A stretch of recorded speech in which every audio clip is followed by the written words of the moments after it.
Hello everyone, let's study about a very important topic that is the root system. Morphology of flowering plants के अंदर ये topic दिया गया है root system का. तो before starting this let's understand the basic structure of a plant. ठीक है, देखो ये मैंने एक प्लांट बना रखा है, ये है ग्राउंड लेवल. तो ग्राउंड लेवल के ऊपर जो भी कुछ आता है ना वो सब आ जाता है हमारा शूट सिस्टम के अंदर, शूट सिस्टम. और ग्राउंड के नीचे भी जो पार्ट है उसको हम बोलते हैं रूट सिस्टम. ठीक है, बिल्कुल बेसिक है.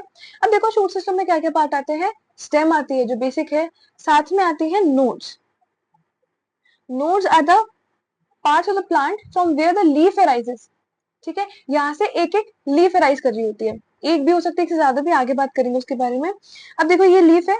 अब यहाँ पे एक ऐसा स्ट्रक्चर आपको देखने को मिल रहा होगा, इसको हम बोलते हैं bud. These are the axillary bud.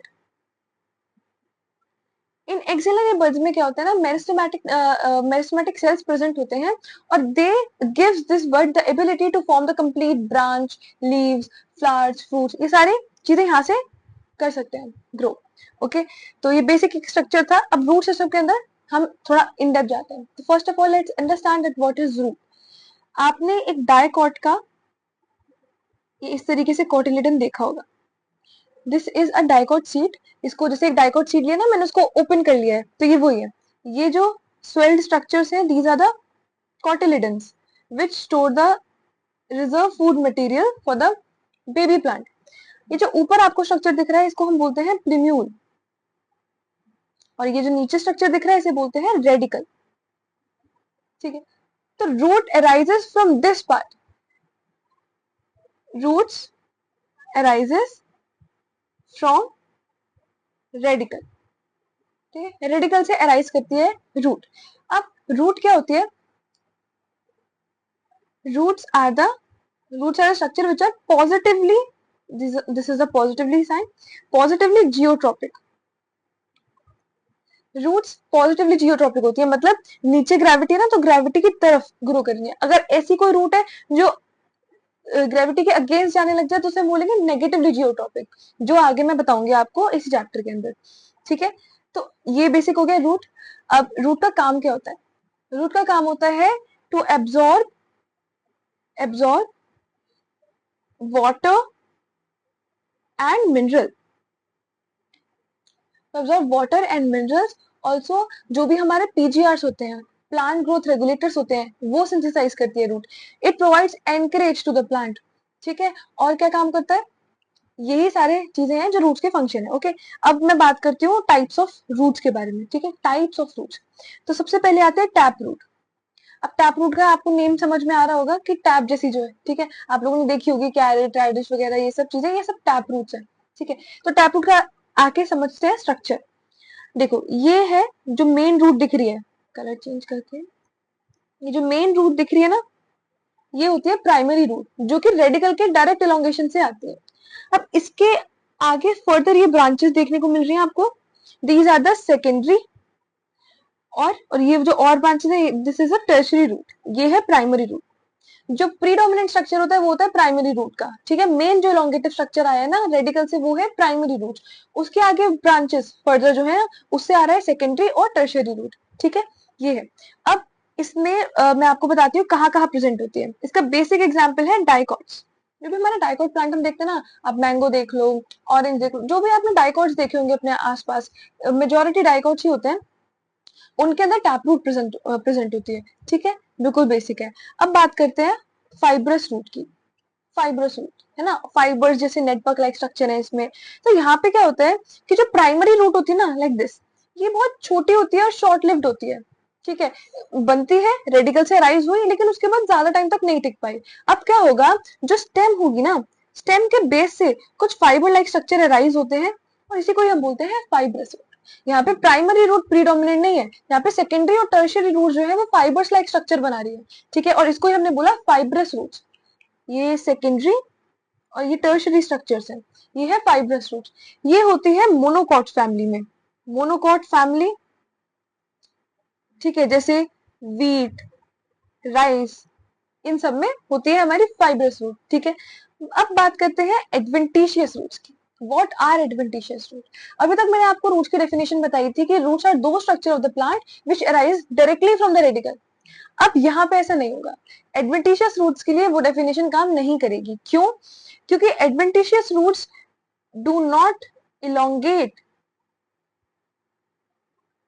From radicles, ये किसी प्लांट के अदर पार्ट से प्रोड्यूस होती हैं, ठीक है। अदर पार्ट कोई सा भी हो सकता है, जैसे आपने बेनियन ट्री देखा होगा, तो बेनियन ट्री में जो हमारे ब्रांचेस होती है वहां से ऐसे ऐसे स्ट्रक्चर्स लटक रहे होते हैं, ठीक है, हैंगिंग स्ट्रक्चर्स निकल रहे होते हैं, उनको हम बोलते हैं prop roots, which helps the plant the tree to get support, ठीक है, सपोर्ट करने के लिए होती है प्रॉप रूट्स। तो बेनियन ट्री की प्रॉप रूट्स, ये है एडवेंटिशियस रूट्स, ठीक है। अब थोड़ा सा आगे हम बात कर लेते हैं, grasses and monstera are also the example. अब बात करते हैं रीजन्स ऑफ रूट्स की। अब तो मैंने आपको अभी रूट्स के बारे में सब बता दिया, ठीक है। अब हम थोड़ा सा रीजन्स की बात कर लें रूट के, तो कि एक रूट का जैसे मैंने स्ट्रक्चर लिया उसमें कौन कौन से पार्ट होते हैं, जल्दी से उसको समझते हैं हम। ओके, देखो अभी मैंने ये 3 यहाँ पे डिविजन डाल रखे हैं, ठीक है, नीचे से ऊपर की तरफ स्टार्ट करते हैं। पहले आप ये वाला स्ट्रक्चर देखिए, ये जो स्ट्रक्चर आपको मैंने इसमें सिल्वर में दिखा रखा है, इसको बोलते हैं हम रूट कैप। ऐसे दिख भी रहा होगा आपको, this is known as the root cap. और एनसीईआरटी में दे रखा है कि this is the thimble like structure, thimble like structure. और इसका काम क्या होता है? इसका काम होता है कि जैसे जब रूट सॉइल के अंदर, जैसे जैसे प्लांट ग्रो करता है, रूट सॉइल के अंदर जाती है, तो सॉइल के अंदर जाने टाइम पे उसके लिए पाथ बनाना, रूट को प्रोटेक्ट करके रखना, तो उसका काम होता है प्रोटेक्शन का, पाथ फॉर्म करना रूट के लिए, to form path for root, ये सब काम होता है इसके, ठीक है। अब देखो ये तो हो गया। अब ये जो रीजन है, यहाँ पे बहुत सारे डेंस सेल्स मैंने दिखा रखे हैं, बहुत सारी सेलुलर एक्टिविटी है, इसको बोलते हैं रीजन ऑफ मेरिस्टेमेटिक एक्टिविटी। मतलब यहाँ पे क्या होंगे, बहुत सारे मेरिस्टेमेटिक सेल्स होंगे, और आपको पता है कि जहां पर भी मेरिस्टेमेटिक सेल्स प्रेजेंट होता है ज्यादा नंबर में, वहां पे क्या होता है, सेल डिवीजन होता है ना, बहुत अच्छे, बहुत हाई रेट से सेल डिवीजन चल रहा होगा यहाँ पे, ठीक है। अब इसके सेल्स की ना मैं आपको थोड़ी सी कुछ प्रॉपर्टी बताती हूँ। मेरिस्टेमेटिक सेल्स जो होते हैं उनकी सेल वॉल बहुत थिन होती है, प्रोटोप्लाज्म बहुत डेंस होता है, ठीक है, और वो सेल साइज में बहुत छोटे होते हैं, उनके बीच में प्लाज्मोडेस्माटा कनेक्शन बहुत ज्यादा हाई होते हैं, और साइटोप्लाज्म बहुत थिक डेंस होता है, ये शायद मैंने भी रिपीट किया ये पॉइंट। और वैक्यूलेशन नहीं होता है, वैक्यूलेशन का मतलब होता है वैक्यूल का फॉर्मेशन होना, और वैक्यूल का फॉर्मेशन होना एक चीज बताता है कि प्लांट जो सेल था प्लांट का, वो अब मेच्योरिटी की तरफ बढ़ रहा है। तो मेरिस्टेमेटिक सेल्स जो होते हैं वो बहुत यंग सेल्स होते हैं, कंटिन्यूअसली डिवाइडिंग सेल्स होते हैं, ठीक है। तो ये जो बिल्कुल नीचे वाली रीजन है ना, ये है मेरिस्टेमेटिक जोन। अब उससे ऊपर बात करते हैं, ये वाला जो रीजन है इसको हम बोलते हैं इलोंगेशन जोन। अगर मैं इसको थोड़ा सा बना के दिखाऊं आपको सेल्स को, तो सेल्स थोड़ा थोड़ा इस तरीके से इलोंगेट होने लग गए, ठीक है, सेल्स इस तरीके से इलोंगेट होने लग गए हैं। दूसरा यहाँ पे सेल में वैक्यूलेशन भी हो गया है, वैक्यूलेशन बिगिंस, ठीक है। और सेल यहाँ पे जितनी भी ग्रोथ पकड़ सकते हैं ना, वो इसी रीजन में पकड़ेंगे। अब इससे ऊपर वाला रीजन जहां पे आपको ये हेयर लाइक स्ट्रक्चर भी दिख रहे हैं, जिनको हम क्या बोलते हैं, रूट हेयर्स, ये किस रीजन में देखने को मिलते हैं, रीजन ऑफ मैच्योरेशन। ऐसे name suggest, region of maturation का मतलब क्या है, यहाँ पे जो सेल्स होंगे वो मैच्योर है, यहाँ का सेल वॉल बहुत थिक हो चुका होगा। अब यहाँ पे जो एक सेल है ना, वो डिफ्रेंशिएटेड हो गया होगा, मतलब कि हर एक सेल जब अपना एक प्रॉपर फंक्शन, रोल और शेप को ऑक्यूपाई कर लेता है, तो उसको हम बोलते हैं डिफ्रेंशिएटेड सेल। वही डिफ्रेंशिएटेड सेल्स यहाँ पे प्रेजेंट होंगे, differentiated cells are present over here, okay. यहां से एक इलोंगेशंस निकलती हैं, जो कि होती है एपिडर्मल की, एपिडर्मिस की, एपिडर्मल इलोंगेशंस।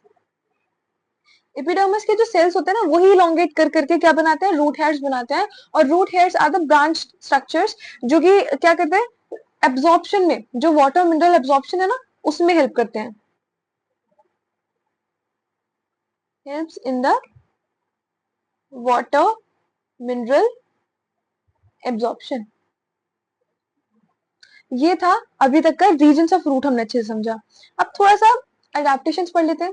अडेप्टेशन या फिर मॉडिफिकेशन एक ही बात है, और ये होती क्यों है सबसे पहली बात तो ये क्यों होती है कि जब एक प्लांट है, ठीक है, एक तो नॉर्मल कंडीशन है। अब अगर प्लांट किसी एबनॉर्मल कंडीशन में है या फिर कुछ ऐसी कंडीशंस हैं कि प्लांट को किसी चीज की जरूरत है, तो वो अपने कुछ कुछ स्ट्रक्चर्स को मॉडिफाई करता है अपनी नीड के अकॉर्डिंग, ठीक है। उसी को हम पढ़ेंगे रूट के मॉडिफिकेशन के अंदर। तो सबसे पहली बात करते हैं कि मेन फंक्शन क्या है रूट का। मेन फंक्शन क्या है? वाटर एंड मिनरल्स एब्जॉर्प्शन, ये मेन फंक्शन है, ठीक है। जो पीजीआर होते हैं, प्लांट ग्रोथ रेगुलेटर, उनका सिंथेसिस,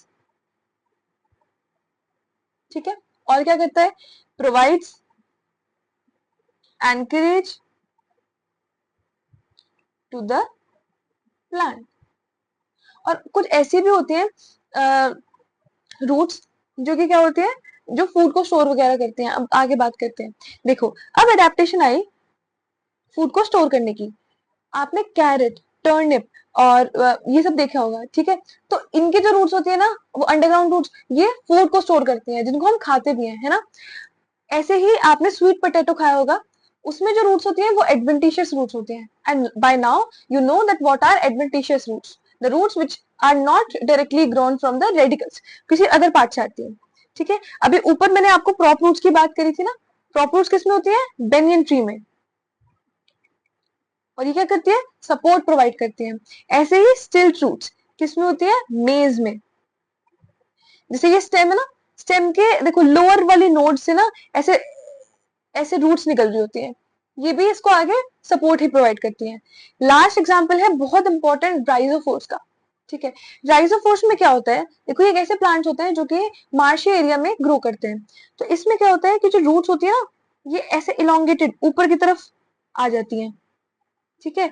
और इनका जैसे क्या होता है कि जब प्लांट के पास राइजोफोर्स में क्या होता है कि रूट जो होती है ना नेगेटिवली जियोट्रॉपिक हो जाती है। उसका रीजन होता है कि जब प्लांट को, जैसे वो मार्शी एरिया में है तो वहां पे रूट को ऑक्सीजन तो मिल नहीं पा रही है, तो उसको ऑक्सीजन डायरेक्टली एटमॉस्फेयर से एक्सचेंज करनी पड़ती है, तो रूट्स उसकी नेगेटिवली जियोट्रॉपिक हो जाती है, ठीक है, अपवर्ड्स ग्रो करने लग जाती है। और ये इस तरीके से यहाँ पे फोर्स है, ठीक है, तो डायरेक्टली ऑक्सीजन यहाँ से एक्सचेंज हो जाती है, ठीक है। आई होप आपको पूरा एडेप्टेशंस और ये पूरा सब कुछ समझ में आया होगा। Thank you so much.